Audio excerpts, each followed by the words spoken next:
Okay? I think I'm live, but I don't have my stream up, so I can't tell. But I assume I'm live. I assume I'm live, but I don't have you guys up, so I can't see you guys. So you guys can't say anything to me. You guys can't talk about how I'm late because I'm not. I'm actually on time. View my channel. View my channel. Yeah, I'm here. I'm here, and if you guys are wondering what I was doing, some idiot was like, oh my god, you need a fucking little avatar. Oh my god, you need a little fucking avatar. And so I was busy trying to fix it up, make it look semi decent, so that it was all transparent. Um, so that I could it wasn't. Oh, it's because I don't have it. Oh, I already had the text open. Okay, guess I'm stupid. Um, but some idiot, some dummy, wanted me to do that. But this is what we'll be reading. As you can see, the title of the section matches the title of the stream. That's freaking crazy. What the fuck? But yeah, and as you can see, as the most astute among you will notice, who is my avatar of? It's of Isabel Stangers. It's of her. It's of another ant theorist. Oh my god, so cool, so wholesome. And so I'll be Antibel Stangers for now. Isabel Stangers for now. So yeah, everything will be cool. All right. Now let's start reading. We have to start reading because otherwise, I should probably wait. Oh wait, Lily said that I'm live. Wait, Lily did the announcements. Okay, I thought I was being Brooks for a second. Forgetting to announce that I was live in my own YouTube channel. No, Visible Stanger. She's from Belgium. No, she's from Belgium. She's Belgish. She's actually very Belgish. Oh, and before we start, I have to actually do something. I completely forgot to do. That I completely freaking forgot to show you guys. I completely freaking forgot to show you guys.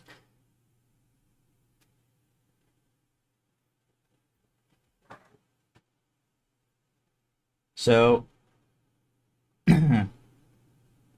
so as you guys know, I love Bruno Latour. I love Bruno Latour, and he's like, he's really good. He's responsible for the two houses stuff. Like he's responsible for breaking down the two houses. And in this, so far he's basically talked about the epistemology police, and that's all good.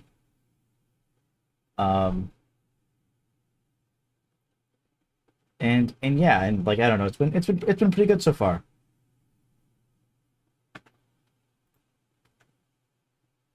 Oh, I fucked it up. There! Oh, guys, who is that? Wait, who is this? Wait, who is he? Wait, hold on. Wait, who is this guy? This is some factual nonsense you've been spreading. It's Alan Sokol. It's fucking him. All right, now go away, Alan Sokol. But Alan Sokol will be the foil to my stream. He'll be the foil. Yeah, Alan Sokol jump scare. He'll be the foil to me.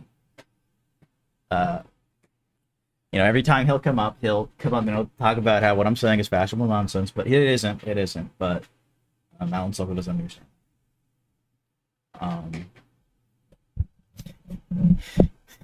I got more puppets. I got more. I got more puppets.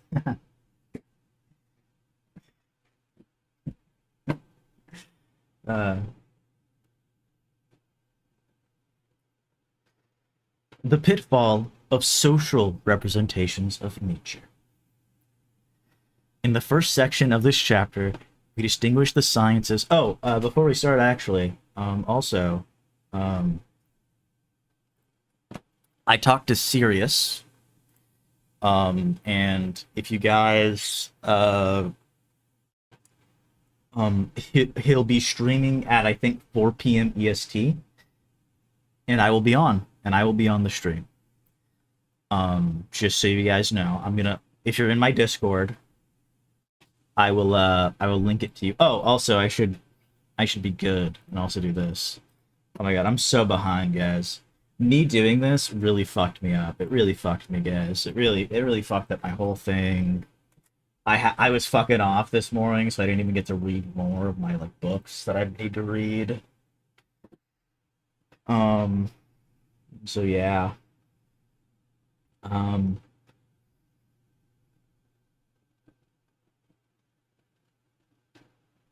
okay. But yeah. So in like 4 hours, a little under 4 hours now, I'll be going on and I'll be talking to fucking Sirius. The pitfall of social representations of nature. In the first section of this chapter, we distinguish the sciences from capital S science. In the second, political ecology from nature politic. We are now going to carry out a third displacement if we want to draw the maximum benefit from this favorable conjunction between science studies and the ecology movement. For reference, what is the sciences versus capital S science distinction?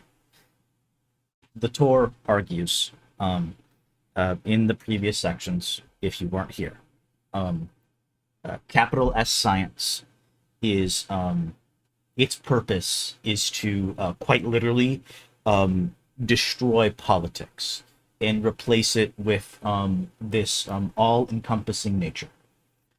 This is one of the many purposes of capital S science.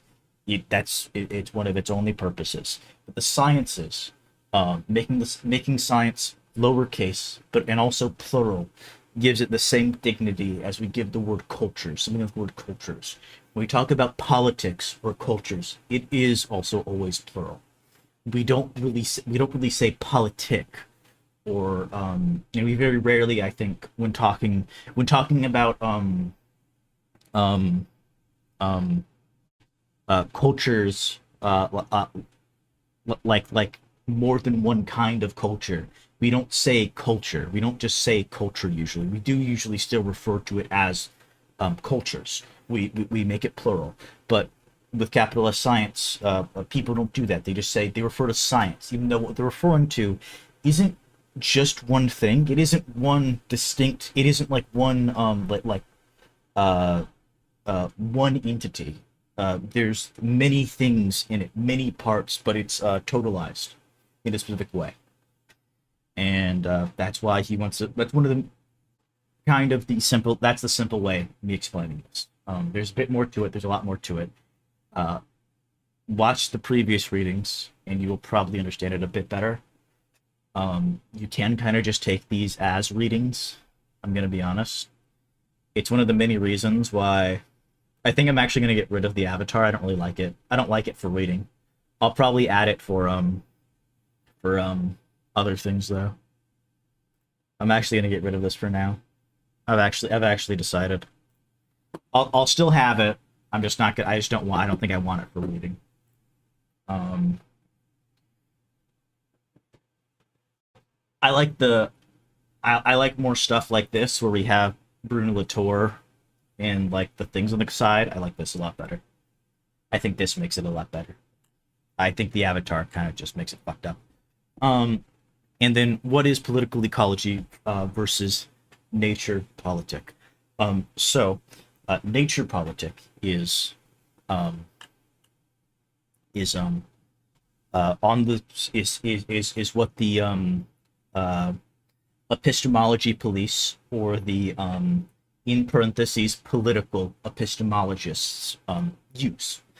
And it is the separation of the two houses, the separation of politics and science, society and science. One of those, either one kind of works.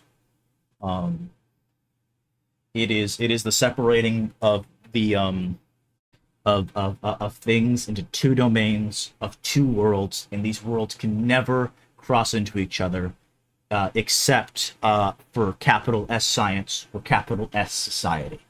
But he specifically talked about capital S science in here. He's not got into capital S society yet, though I think he will. He's talked about it a little bit in the footnotes, but never in the actual book has he referred to it. And political ecology is the bringing together of the two houses into one. There is no longer, because there was never two houses. There is only one house. Bruno Latour can argue. Politics and the sciences are not separate. They are very much connected, and we talk about them this way too. And so for Latour, political ecology is the abolishing of nature, is the abolishing of nature, and the creation of natures, perhaps you could say natures. It's a similar move as the sciences. It is to pluralize it. It's to make it pluralize. It's to make it plural. Pluralize probably isn't a word.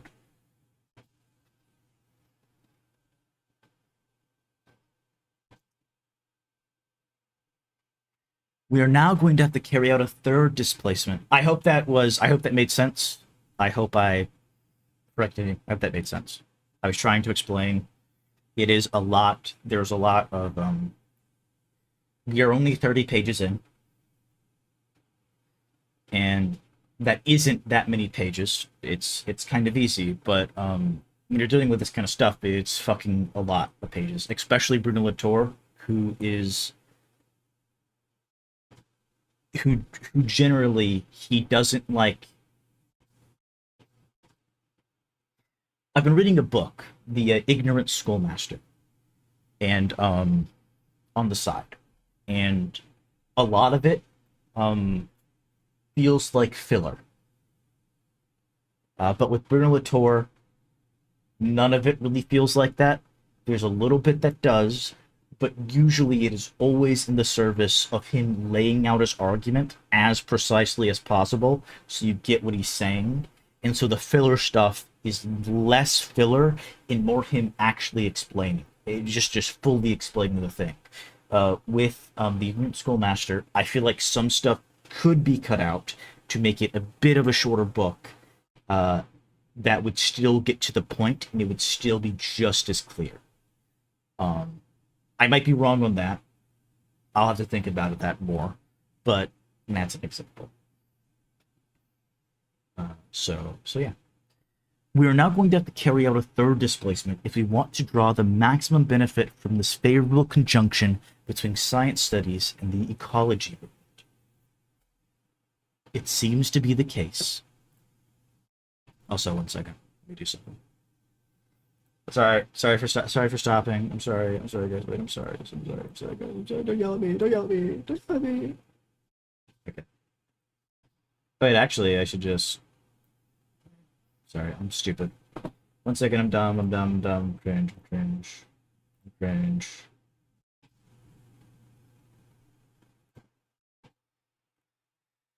I'm so stupid. I'm so dumb. So cringe. Okay. Now I can see you guys, and also see if people donate to me. We are now going to carry out a third displacement if you want to draw the maximum benefit from this favorable conjunction between science studies and the ecology movement. It seems to be the case the most sophisticated of the human sciences have also long since abandoned the notion of nature by showing that we never have immediate access to nature in general. Humans only gain access, according to the historians and the psychologists, the sociologists, and the anthropologists, the mediation of history, of culture, which are specifically social and mental categories. By also asserting, for my part, that the expression nature in general has no meaning, I seem to be reconnecting with the good sense of the human sciences. In short, from this vantage point, it is simply a matter of asking the militant ecologists to stop being so naive as to believe that they are defending, under cover of nature, something other than a particular viewpoint, that of Westerners. When they speak of putting an end to anthropocentrism, they manifest their own ethnocentrism. So we're gonna go to the notes, 258, I think. Fuck, what page was I on? Fuck. 32. What? I completely blanked out on what footnote that was. 38.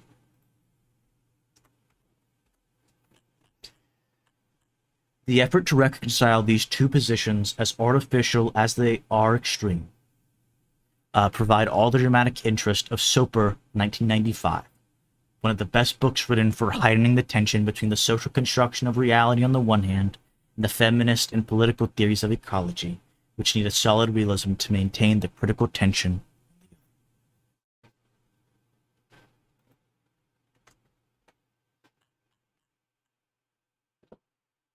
Unfortunately, if one believes that my argument based on political epistemology amounts to saying that no one is capable of evading social representations of nature, then my effort is doomed. In other words, I now have to worry not that my readers will reject my argument, but they will seize it too hastily, confusing my critique of the philosophy of ecology with the theme of the social construction of nature. I knew this was where he was going to go.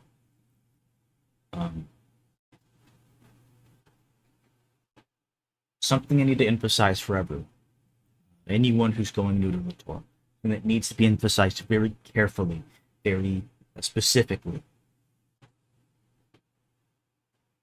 Latour does not like social construction. He is not a social constructivist. He is a constructivist through and through. And if you want to know the difference between these terms, I can give it to you very simply.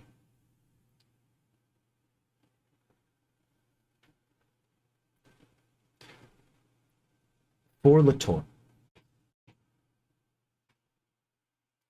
everything is a I don't want to say I'm going to say everything. I'm going to say everything. That might be kind of a bit of the wrong phrasing. Everything is a construction. That's what I'm going to say. I'm going to say that. I will say that. And I'm going to stick to that. That's fine. Everything is constructed.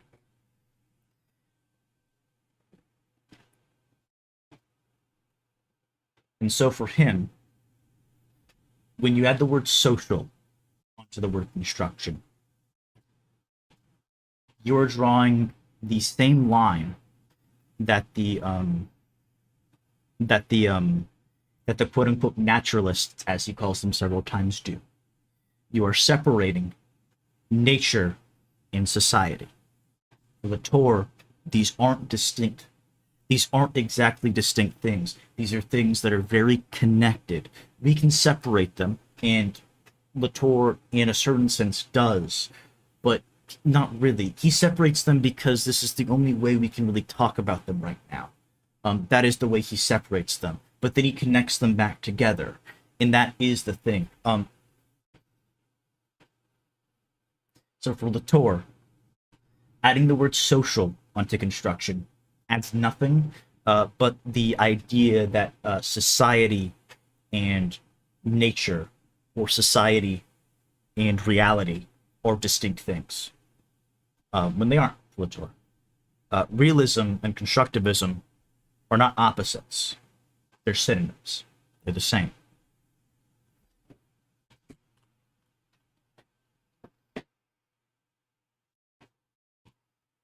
At first glance, though, it seems difficult to get along without the help that is offered by works on the history of attitudes toward nature. Excellent historians have demonstrated this quite convincingly.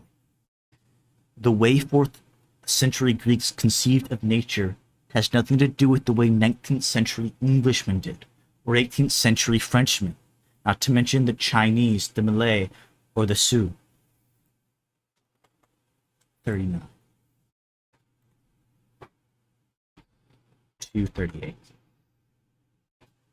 Sorry, 258. A long and rich tradition can be traced from the very early Barnes and Chapin 1979 to Shama 1986, for instance, Thomas 1983. 32 still. If you are trying to tell us that changing conceptions of nature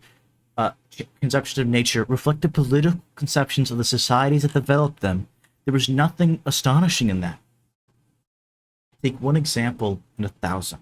We are familiar with the ravages of social Darwinism, which borrowed its metaphors from politics, projected them onto nature itself, and then reimported them into politics in order to add the seal of an irrefragable natural order to the domination of the wealthy.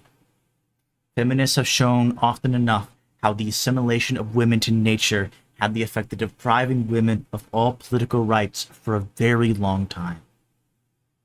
The examples of ties between conceptions of nature, conceptions of politics, are so numerous that we claim, with good reason, that every epistemological question is also unmistakably a political question. And yet, if this were true, my project would collapse at once. In fact, to reason in this way amounts to retaining a two-house politics by transposing it into the academic realm.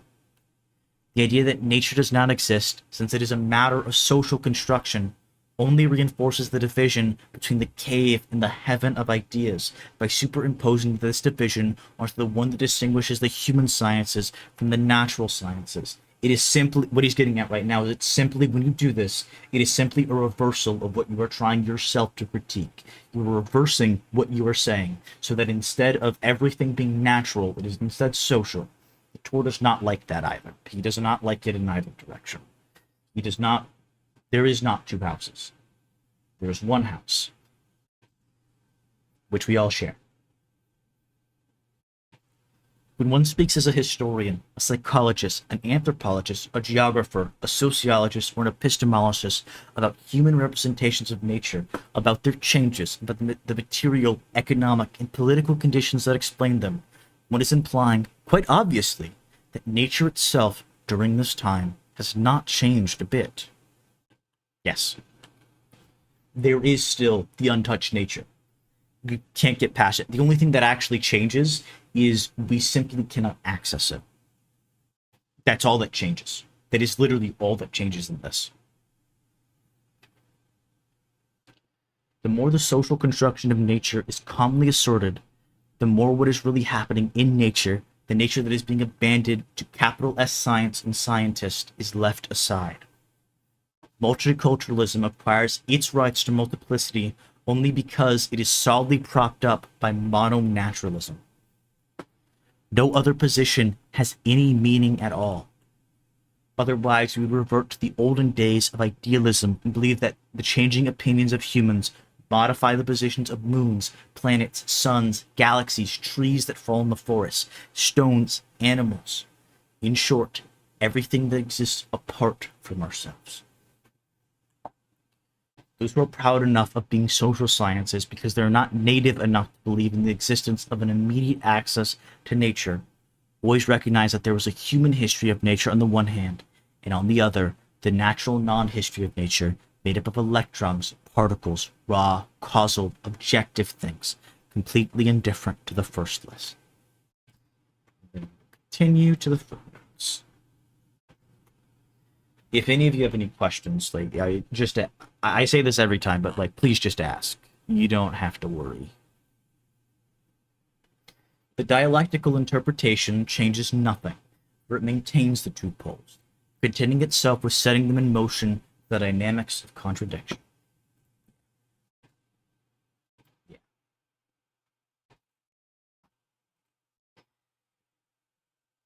33, I think. Yeah. Even if through work, knowledge, and ecological transformations, human history can modify nature in a lasting way, can disturb, transform, and perform it, the fact remains that there are two histories, or rather, one history full of sound and fury that unfolds within a framework that itself has no history, or creates no history. Now, this good sense conception is precisely what we are going to have to abandon in order to give political ecology its proper place. Just like this, there are not two histories. There aren't. There's one history. One. The common history of the common world. This is what it is about. Uh,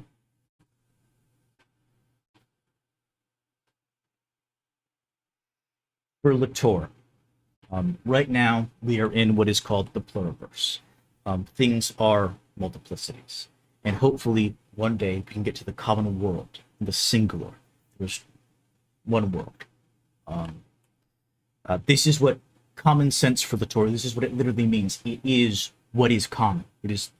That is what it is. I think it's a bit more complicated than that, but because I don't know enough, phrasing it that way, I'm pretty sure is correct. I might be a bit off, but I'm pretty sure it is correct.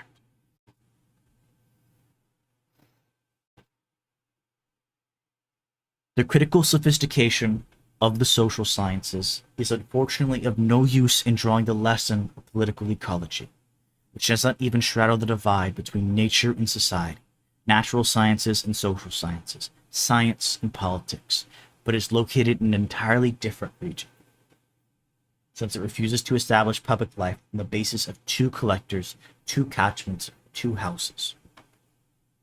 If one accepted the notion of social representations of nature, it would fall back on the inexhaustible argument about external reality, and we would be obliged to answer the either-or question. Do you have access to the externality of nature, or are you still lying down at the bottom of the gutter in the cave? Or more politely, are you talking about things, or about symbolic representations of things?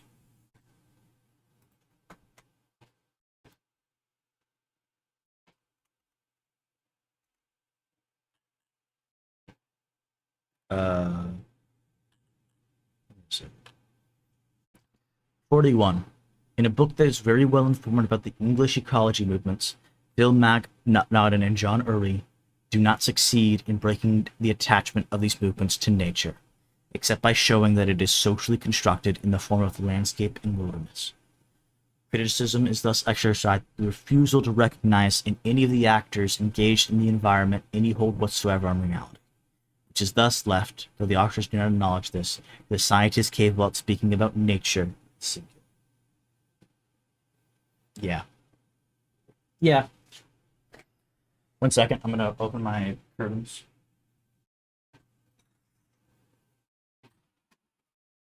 Also turn off my fan.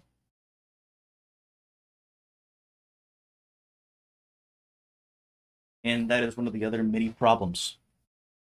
When you do this, you leave it simply to only one side to be able to debate about this stuff, only the naturalists. Or if you're a naturalist, only the sociologist, only the critical sociologist. You only leave one side. Latour wants to talk about both sides. Latour is originally, of course, a science studies student, and he wants to talk about science as well as sociology. These aren't distinct things for him. These are things quite attached to each other. And there's something else I was going to add, but I forget it right now, but I'll figure it out.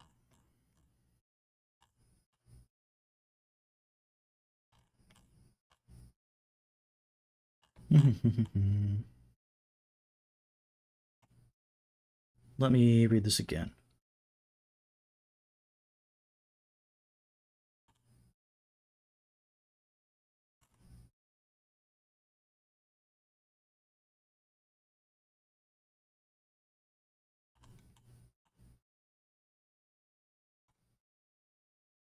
Oh, I know what I was going to say.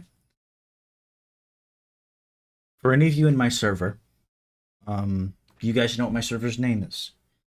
It is Pandora's Hope. And I bet you some of you are wondering how I got this name. And it's actually named after a book I've mentioned it on the stream because it came up in one of his footnotes. On one of the streams, on one of the previous streams, because it came up in one of the footnotes. And I named it Pandora's Hope because the first essay in the book is about he was asked a question by someone who ended up becoming a really good friend of his, but at the time they weren't really friends. Um, and so, but Latour was asked the question, "Do you believe in reality?" And when he heard this question, he thought this person was joking with him, because for Latour, it is a silly question. Of course, I believe. It's not even, of course, I believe in reality. Reality for Latour isn't something you need to believe in. You don't need to believe in it. For Latour, the only way you can ask the question, "Do you believe in reality?" is if you are a mind in a vat separated from the world forever. It is the only way.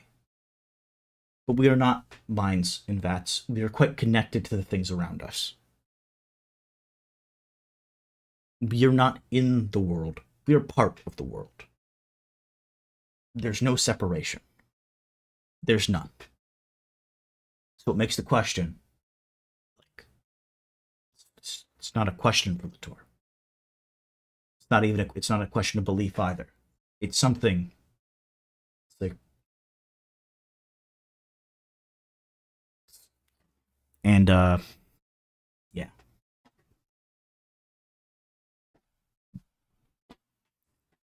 The challenge is not to take a position in the debate that is going to make it impossible to measure the respective shares of nature and society, the representations we have of them, but to modify the conception of the social and political world that serves as evidence for the social and natural sciences. In the preceding sections, I was seeking to speak of nature itself, or rather, natures themselves, and not at all of the many human representations of a single nature. But how can anyone speak of nature itself? This would seem to have no meaning. Yet it is exactly what I mean to say. When we add the discoveries made by militant ecology to the discovery made by political epistemology, we can detach nature into several of these ingredients, without falling necessarily into the representations that humans make of it. The belief that there are only two positions, realism and idealism, nature and society, is in effect the essential source of the power that is symbolized by the myth of the cave, and that political ecology must now secularize. 238. Sorry, 258. I keep fucking that up. 258. Also, if you guys are wondering why I haven't read Pandora's Hope, well, I'm not reading Pandora's Hope on stream. Pandora's Hope chronologically comes before this, but it talks about stuff that I'm not sure I'm prepared to deal with right now. I'm just not sure if I'm prepared to deal with it. So I share with so I'm going with politics of nature. The first essay itself is like so fucking complicated, and I have so many questions about it, and like I can't even begin to engage with it right now. So I'm not. And then 42. I'm using the metaphor secularization for the time being, but in the conclusion, I will alter that this metaphor is clearly inadequate, since one cannot consign sciences to the intersubjective self as has it been thought possible for ending religious wars. 34. Then, where are we? Where are we?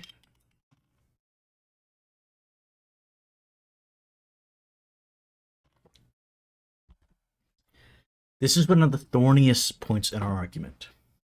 I must therefore proceed with caution, that everyone goes about removing a splinter stuck in one's foot. The initial operation that detaches us from fascination with nature seems risky at first glance, since it amounts, according to the commitment I made in the introduction, to distinguishing the sciences from capital S science, and making visible once again the apparatuses that make it possible to say something about nature, apparatuses that are generally called scientific disciplines. As soon as we add to dinosaurs their paleontologists, to particles, their accelerators, to ecosystems, their monitoring instruments, to energy systems, their standards, and the hypothesis on the basis of which calculations are made, to the ozone holes, their meteorologists, and their chemists, we have already ceased entirely to speak of nature. Instead, we are speaking of what is produced, constructed, decided, defined in a learned city whose ecology is almost as complex as that of the world it is coming to know. Proceeding in this way, we add the history of the sciences, shorter but even more eventful, to the infinitely long history of the planet, the solar system, and the evolution of life. The billions of years since the Big Bang date from the 1950s. The Precambrian era dates from the mid-19th century. As for the particles that make up the universe, they were all born in the 20th century. Inside of ourselves, facing a nature without history, and a society with a history, we find ourselves thus already facing a joint history of the sciences and nature. And then we will go to here, to 58 again.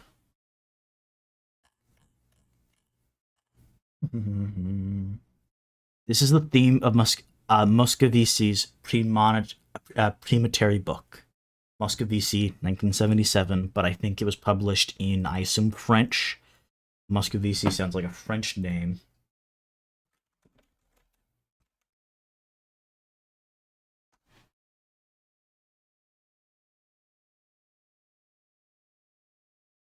Yeah, I think the guy head up was it. The guy's head up was it.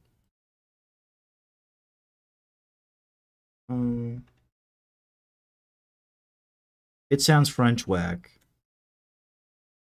It sounds Canadian French. Fake French.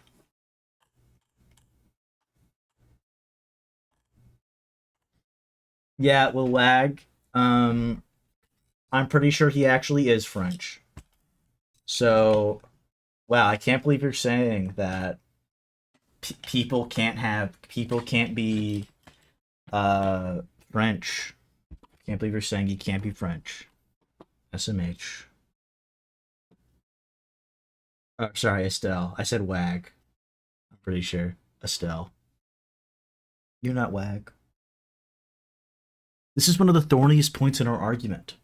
I must therefore proceed with caution. Oh, wait, sorry. Where was I? Oh, I was here. That's why. I'm so out of it, guys. I'm so freaking out of it. It's so over for me. Each time one risks falling into fascination with nature, one is only in order to sober up, to add the network of the scientific discipline that allows us to know nature. At first, such an operation does no more than drive the splinter that was to be extracted even deeper into the flesh, since we seem to have added the nightmare of the social construction of the sciences to the cultural representations of nature. So far, the pain has increased. Everything depends on whether we want to add the history of the sciences provisionally or definitively to the history of nature. In the first case, the infection is going to get worse, since the wound of epistemological relativism will be added to the wound of cultural relativism. In the second, we fall from one difficulty into another, larger one, but at least a cure is possible. Of course, our objector will say, if you insist, you may add the history of the sciences to the long history of human efforts to conceptualize nature, to make it comprehensible and knowable.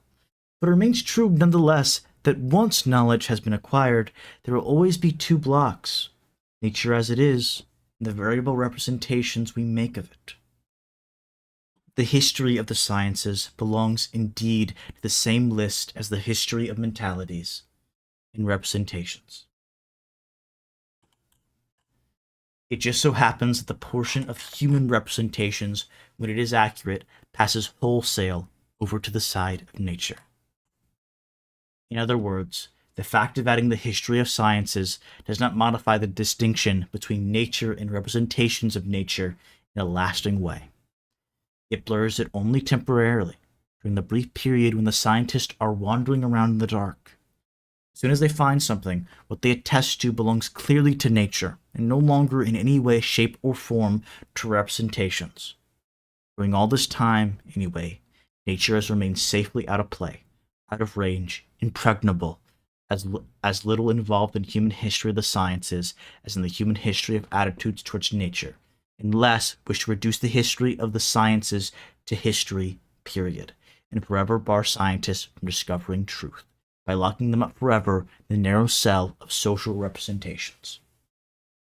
So the play he's going to make here is, the play he is making here is, I'm sure you fucking guys, I assume you guys have to do it, just to make it clear, I just made it clear, is, he's going to draw a line between, knowledge of nature and representations of nature. And how do we get to knowledge of nature? How does it get out of representations? It's simply when good science happens. That's what happens. Good science is going to be the play it's going to make. Good science is, of course, also the history of nature. It's the description, the describing of nature, and this isn't a separate thing from nature at that point. Is what he seems to be saying.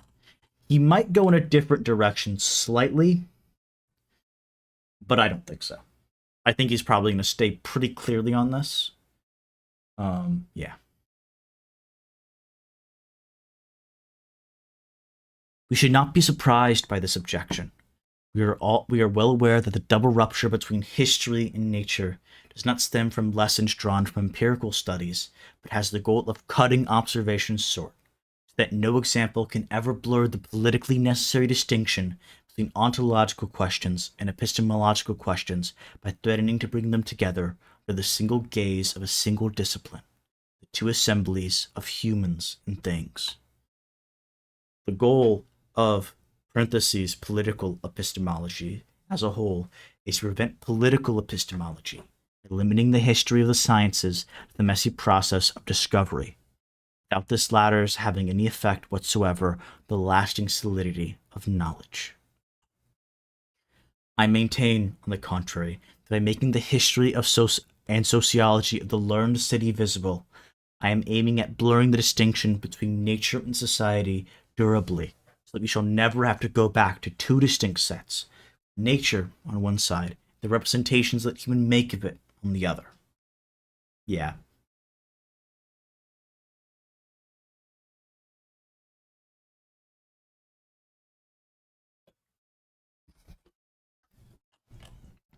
Ah, I knew it!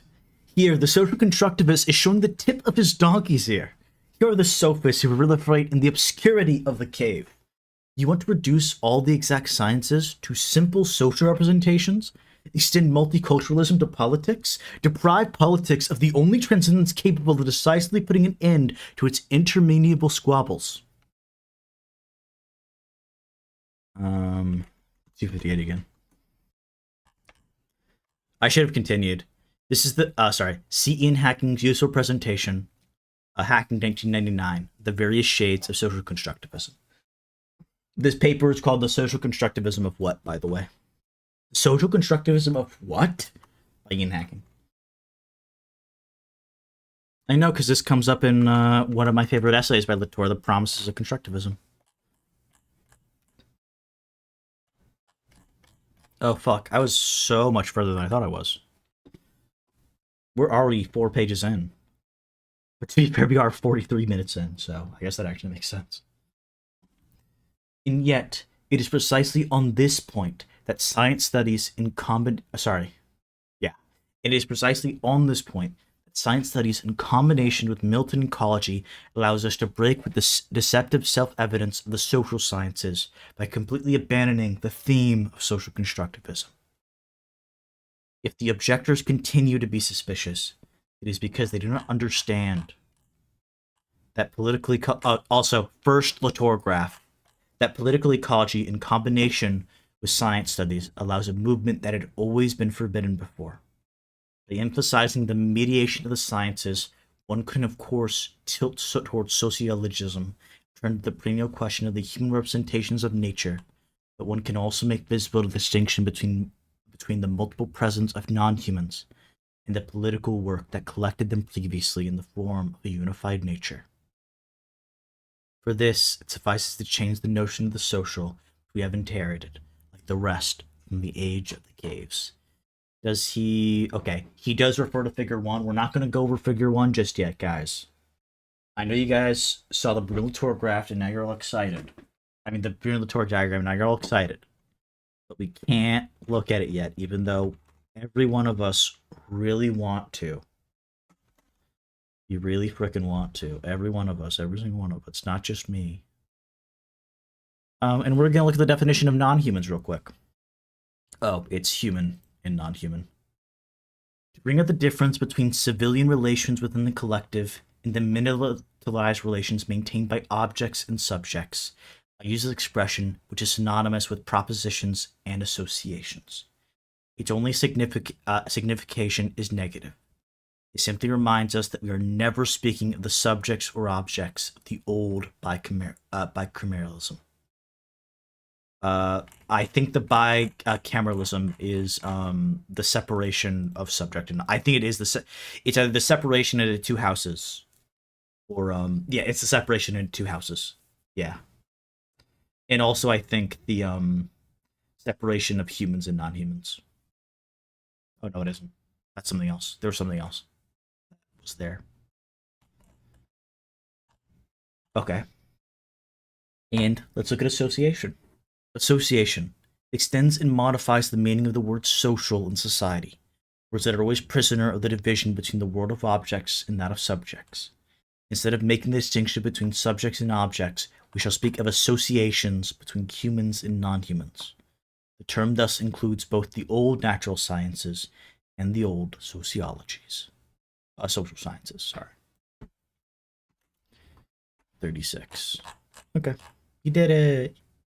Yippee!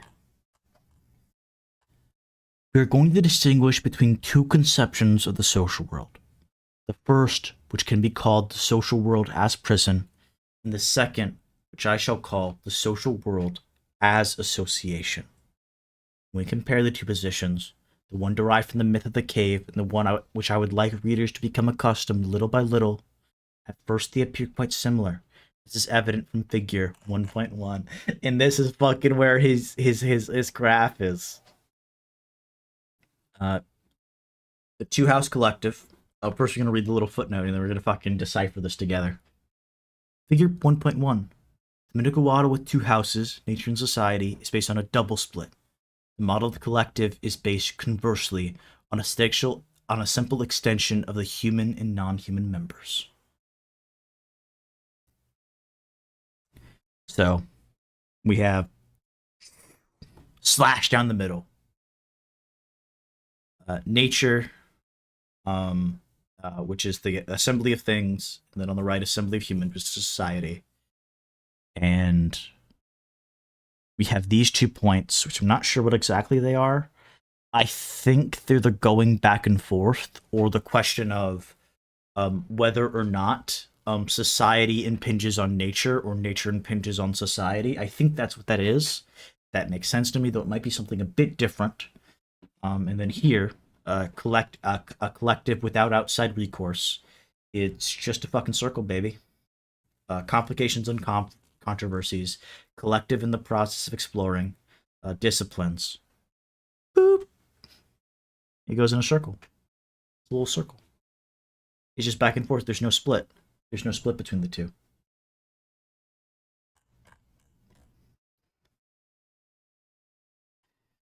In the left-hand version, the collective is bisected in an absolute cleavage that separates the assembly of things from the assembly of humans. Yeah. Okay. They don't fucking touch.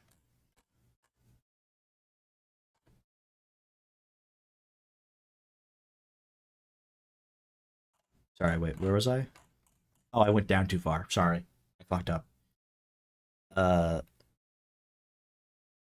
in a triple mystery indicated by question marks, despite the gulf between the two worlds, scientists nevertheless remain capable of breaking with society to achieve objectivity, of rendering mute things assimilable by human language, and finally of coming back to Earth to organize society according to the ideal models supplied by reason. Yeah, okay.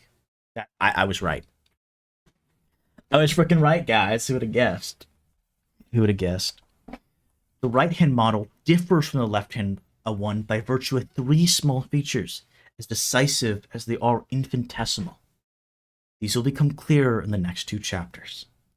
In the first place, we are not dealing with a society threatened by recourse to objective nature, but a collective in the process of expanding. The properties of human beings and non-humans with which it has come to terms are in no way assured. Next, we don't need a dramatic and mysterious conversion to search for new non-humans. Small transformations carried out by scientific disciplines in laboratories are entirely sufficient. Yes, there is indeed an objective external reality, but this particular externality is not definitive.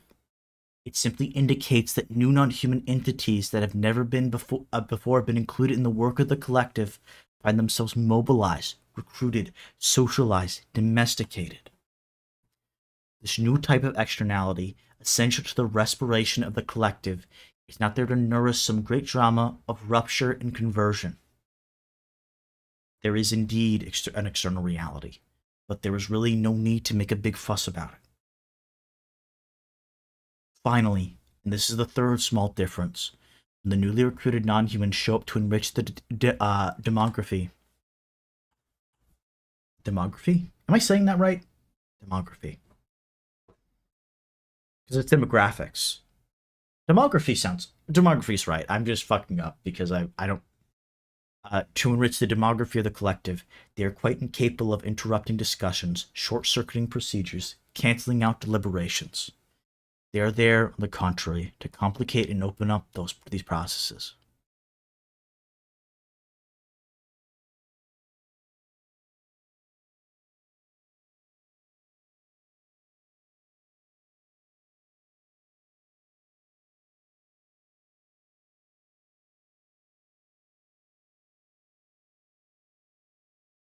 One second.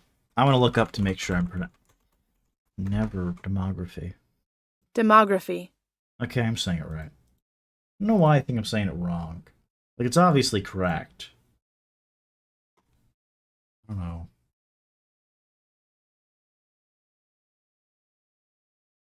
know. Tooth. It just sounds wrong. It doesn't feel like it should be demography. Like, I know it's geography, but like it doesn't feel demography. It feels like it should be pronounced differently. I feel like it should be pronounced differently. I just had that, it just fucking fucks me. Fleck, 1935. Long ago offered an example of a realist version of science simply by digging further and deeper into what empiricism had to offer. For a realist version of science studies, see Latour, 1999b.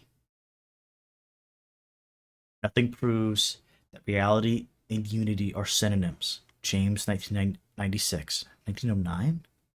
On the contrary, all those studies tend to take realities and pluralities as synonymous, show in the work of unification a distinct and properly political labor. This is William James. This has to be William James. Wait. Estelle, I can't this isn't, Estelle, you're derailing. Estelle, you're derailing. Banned.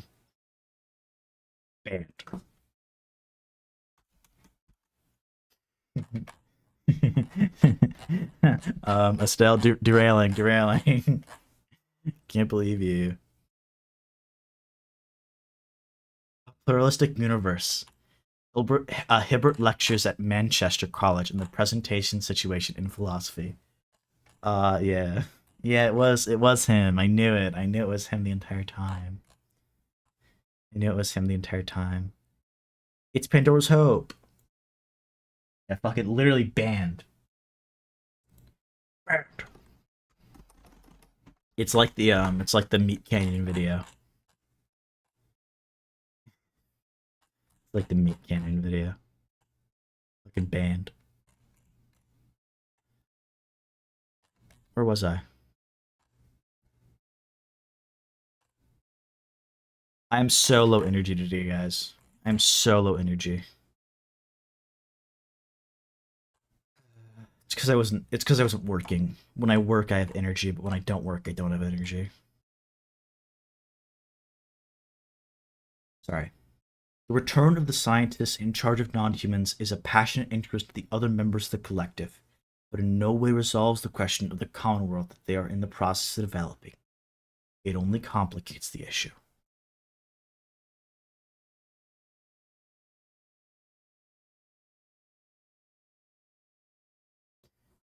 Um, we're gonna go over the differences again since I took too long, I feel like.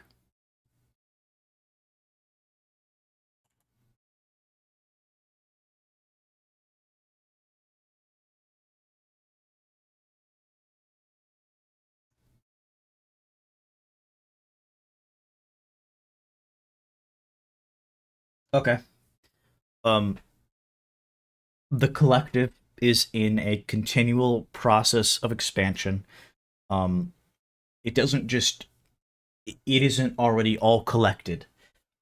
This is he in his definition of the collective, he actually says this. He says, despite it's talking about in the singular, the collective is a process instead. What the collective is in the process of expanding. It's not finished. That's what it's not something that's already finished. It's not something that's already all collected. It is instead collecting.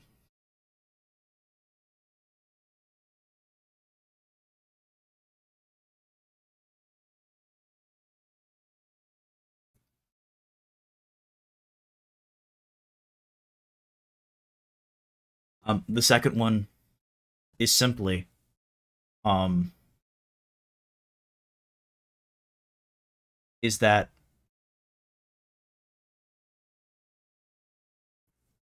the external world, as he's external reality, as he's going to call it, um, there's no need for a conversion back by the scientists to come back to this social world. Basically, there's no need for that conversion, because it's never definitive. New entities are always entering the new collective. They're always being mobilized, recruited. Um, there's no rupture. It's just bringing back, basically, or not even really a bringing back. It's an expanding. It is an expanding. It is less of bringing back and more of an expansion. Um, and then finally, the third difference is the final difference is. Let me figure it out.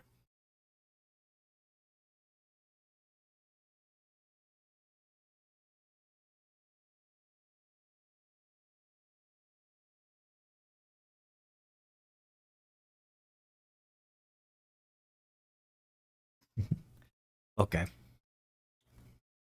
What he's saying with this, the third one, is literally just um, when these new non-humans um, enter into our collective, when we find new ones, when we bring them back, or whatever you want to, however you want to say it, when we expand the collective, this doesn't stop discussion. This doesn't stop procedures. This doesn't stop deliberating about whatever questions we have. It actually increases all this stuff. Uh, in this way, the adding of new thing. If we continue adding new things, discussion never ends. It will never end because there's always some. There is already always something new. Yeah,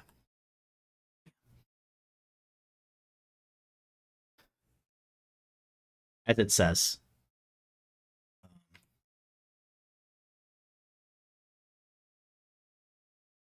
I will continue.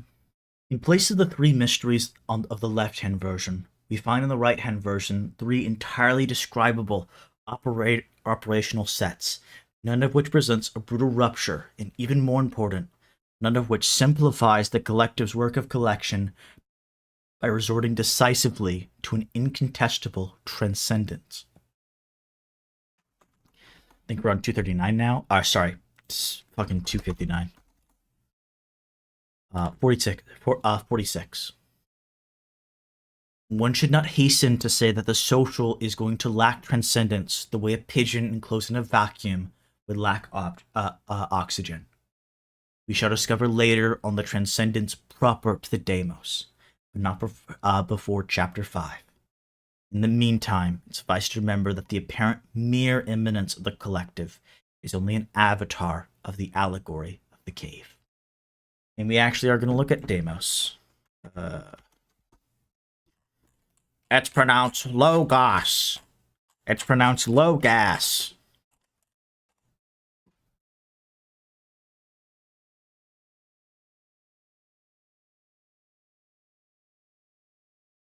Wag, are you here? Wag, are you if Wag, if you're here, I actually have a question. I actually have a question for you, Wag, if you're here. If you're here, is it Deimos? Would it be Deimos? I know you said something. I know you protect I know you. Yeah, I don't think Wag's here. I think Wag's like doing shit. But I was wondering because I know she corrected my pronunciation before, and I'm pretty sure I think that might be how you would pronounce it then. I might be having it a little bit off still. Greek term used here to designate the assembled public, freed of the double pressure exerted over its debates by salvation via capital S science, along with the shortcuts of force. Okay. I thought that would have given me something more, but it didn't. I'm sad. And I'm sad. The entire genus of the old allegory of the cave, now empty of its venom, consisted in making its audience believe that the right-hand schema was the same as the left-hand one. There existed no other version of society than the infernal social world.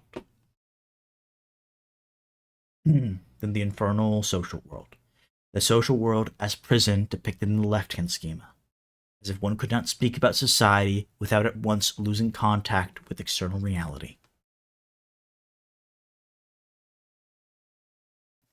The trap set by the epistemology police consisted in denying to anyone who challenged the radical externality of capital S science the right to continue to talk about any external reality at all.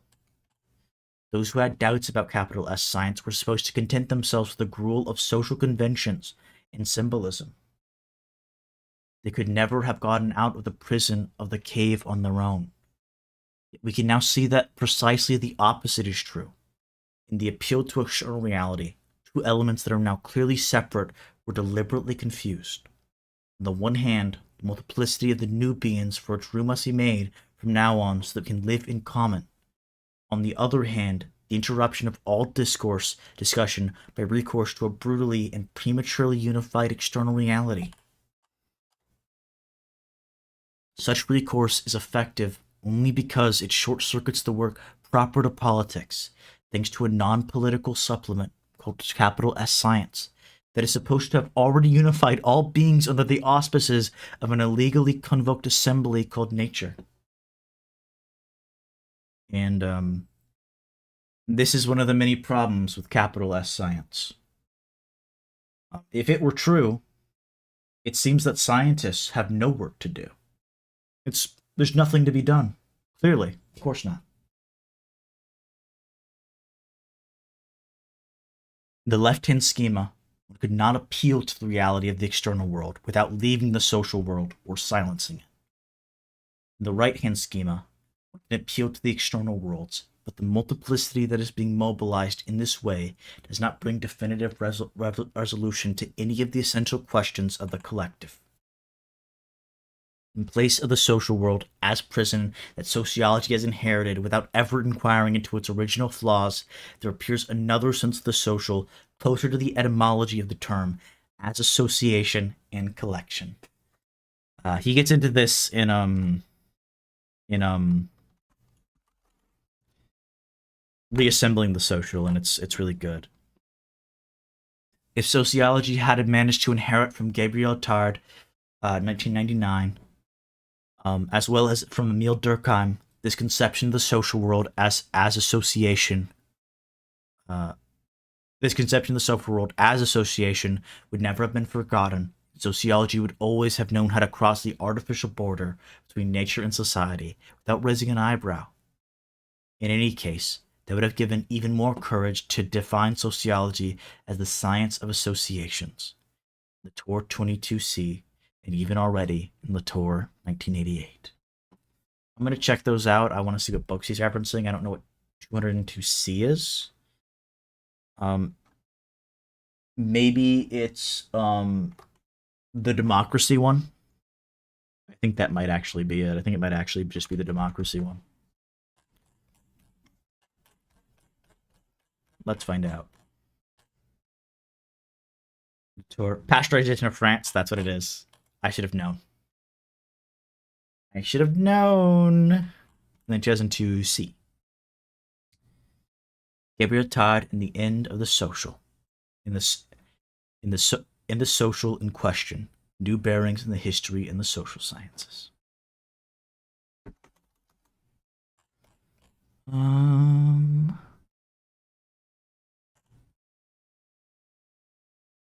Where was I?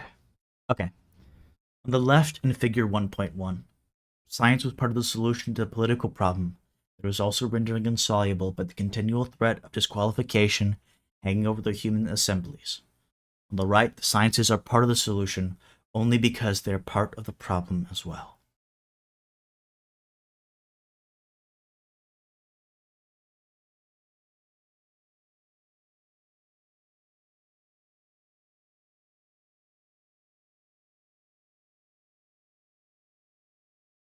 Oh. We're going to go back up real quick. What he's saying here. So in this one, nature and society are separated. Science isn't part of the problem because the assembly of things and the assembly of humans are separated. They aren't together anymore. But in this one, the scientists and are also part of society very clearly. They never step outside of it. They're always in society. Nature and society aren't separate. So they're always in this thing. I shouldn't have said it like that. That's a bad way of saying it. I didn't mean it like that, but that is... I completely fucked things up. Because that would be wrong to say. It would not be correct to say. For the reasons Latour has laid out. Because there aren't two houses. It's not stepping in between. It's not that scientists are in society. It's that society... There's no distinction. There's no separation between these two.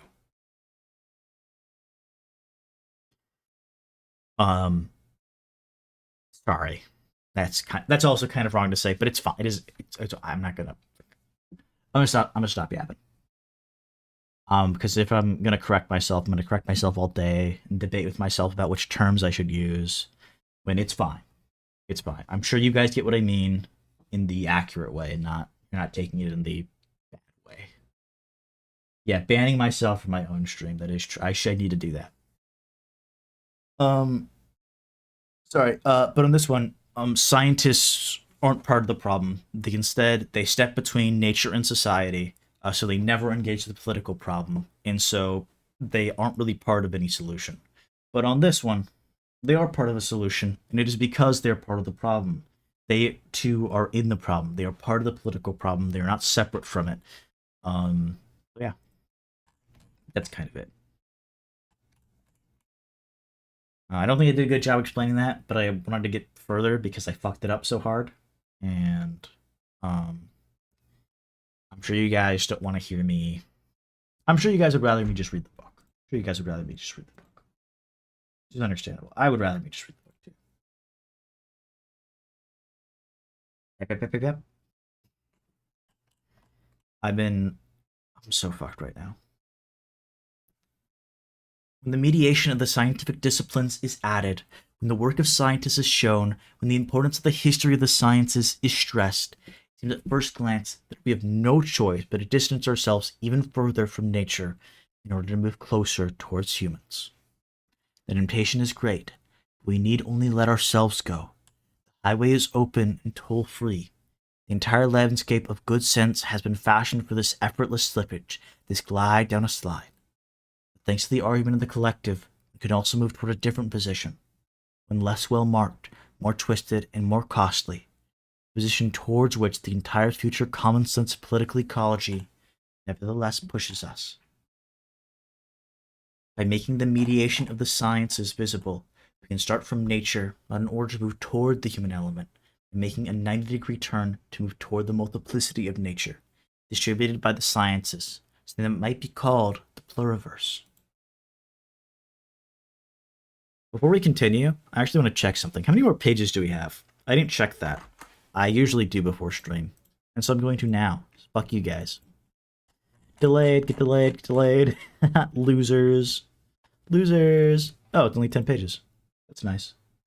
Well, it's technically 11 pages, but it's fine. So we're on 258. Sorry, 259. This is the expression offered by William James. The pluriverse is the expression offered by William James, as I'm sure you remember when I read that at the title. We're gonna go to 230, 240. Is 240p? 240. No, 240 is not. 240 is definitely not p. Element in O. In O. P. Pluriverse. Since the word universe has the same deficiency as the word nature, for unification has come about without due processes. The expression pluriverse is used to designate propositions that are candidates for common existence before the process of unification in the common world. And we're also going to look at propositions. I want to see what it fucking means by this shit. In its ordinary sense in philosophy, the term designates a statement that may be true or false. It is used here in a metaphysical sense to designate not a being of the world or a linguistic form, but an association of humans and non-humans before it becomes a full-fledged member of the collective, an instituted essence. Rather than being true or false, a proposition in this sense may be well or badly articulated. Unlike statements, propositions insist on the dynamics of the collective in search of good articulations, the good cosmos. To avoid repetitions, I sometimes say entities or things. Propositions are what science, the objects of science before they're fully understood. That is what propositions are, I'm pretty sure. Oh, and I didn't even finish the fucking sentence. I'm so sorry, guys. Something that might be called the pluriverse, to mark the distinction between the notion of external reality and the properly political work of unification. Did I? I don't think I did. I think I fucked up. Gotta ban myself again. In other words, political ecology allied to science studies traces a new branching on the map. Instead of going back and forth between nature and human, between realism and constructivism, we can now go from the multiplicity that no collective yet collects, the pluriverse, to the collective, which up to now was gathering that multiplicity under the combined names of politics and nature.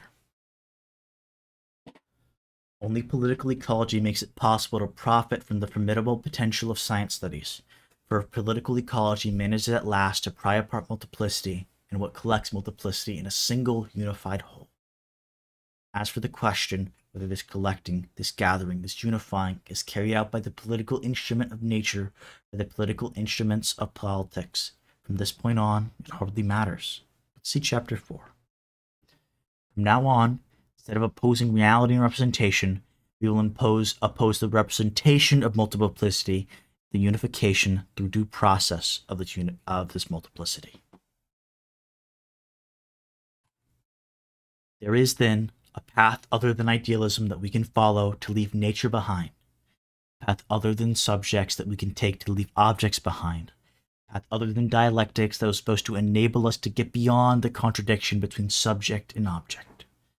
To note it more bluntly still, thanks to political ecology, science no longer kidnaps external reality to transform it into an appellate court of last resort, threatening public life with a promise of salvation worse than the evil against which it offers protection. Everything the human sciences had imagined about the social world to construct their disciplines at or removed from the natural sciences was borrowed from the prison of the cave. Intimidated by capital S science, they accepted from it the most menacing meaning of dictates. Dictats. Dictates. Dictates. Dictat. Dictat. Okay, it is dictat. I assume that's where we get dictates.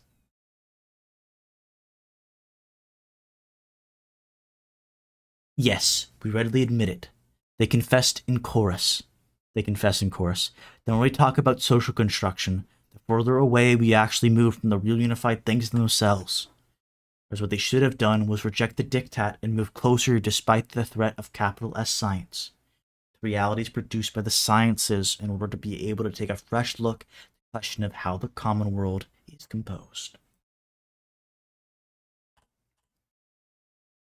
Have we pulled out the splinter that made walking painful? The wound is still there. It will still hurt for a while, but it is now a scar and no longer an oozing sore. We have removed the principal source of infection, the traditional notion of representation that poisoned everything it touched, the impossible distinction contradicted every day between ontological and epistemological questions. It was this distinction, in fact, that imposed the exclusive path that led from nature to society and back, owing to the intermediary of two miraculous conversions. It was this distinction that obliged us either to move closer to things while distancing ourselves from the impressions humans had of them, or to move closer to the human categories, progressively distancing ourselves from things themselves. It was this distinction that imposed the impossible choice between realism and constructivism. We shall no longer speak of representation of nature, designating by the term the categories of human understanding. On the other hand, nature in the singular remains even more remote.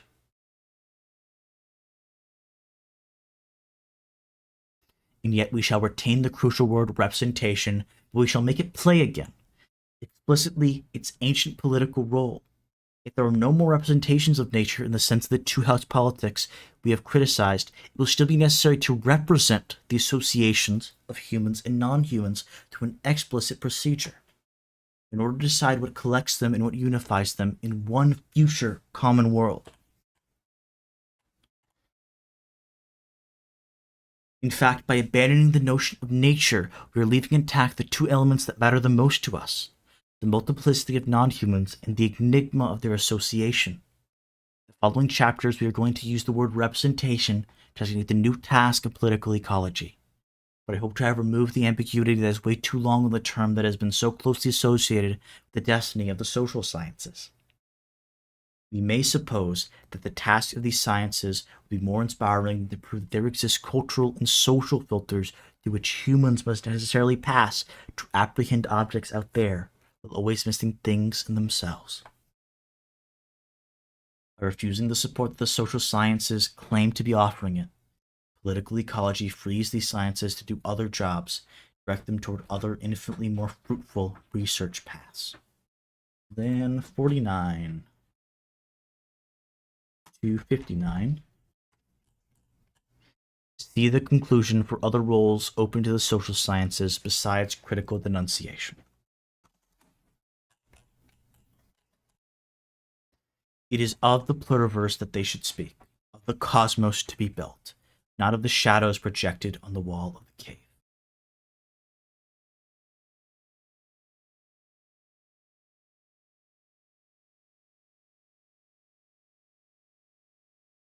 Yeah, okay, I understand what he's saying. He's saying that the social sciences should speak of the pluriverse, the cosmos to be built. There is no cave. There is no shadowy projection on the cave.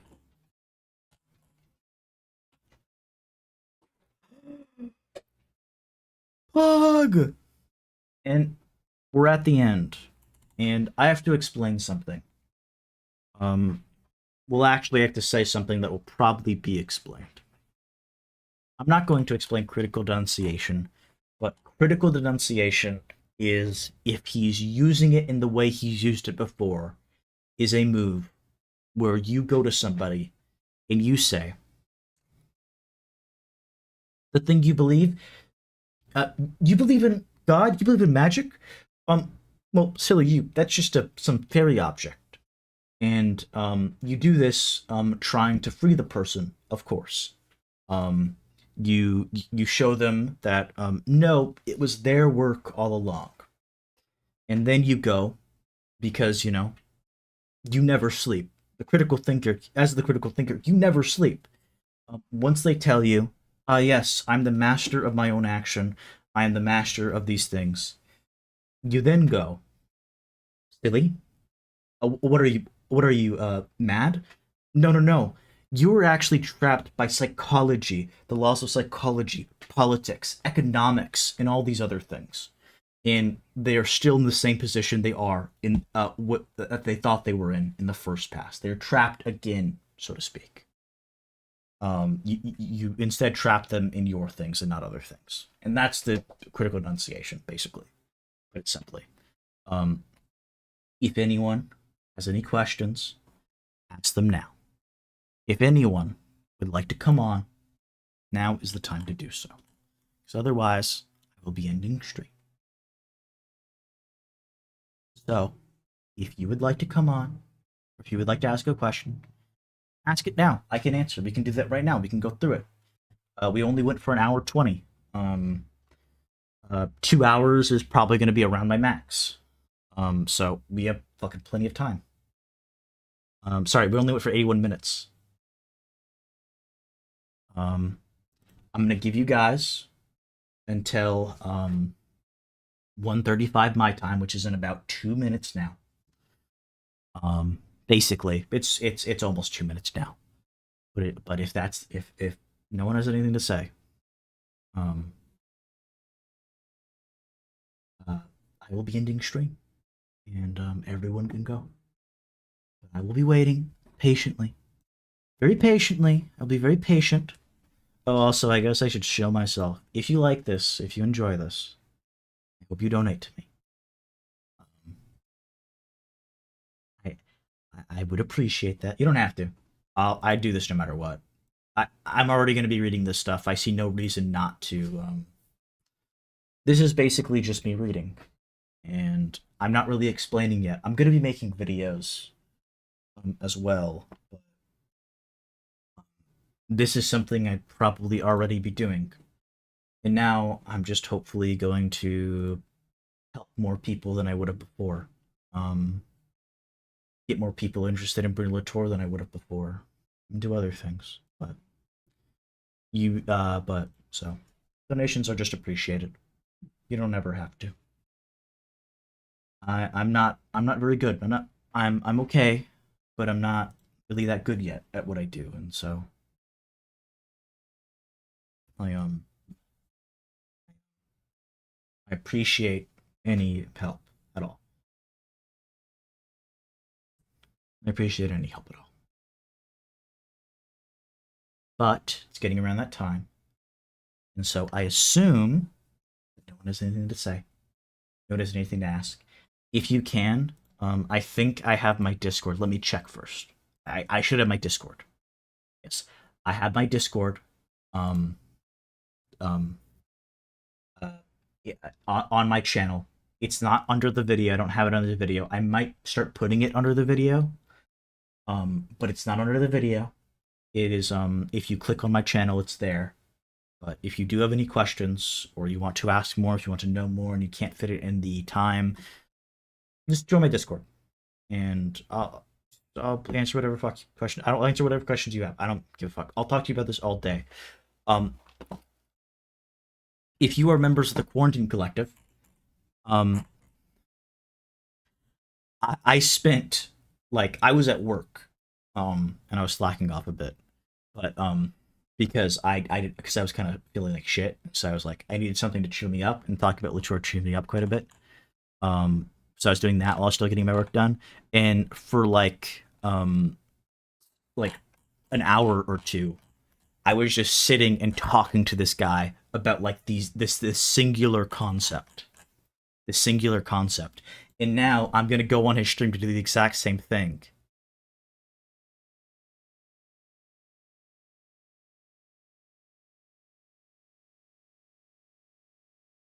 Um, so yeah.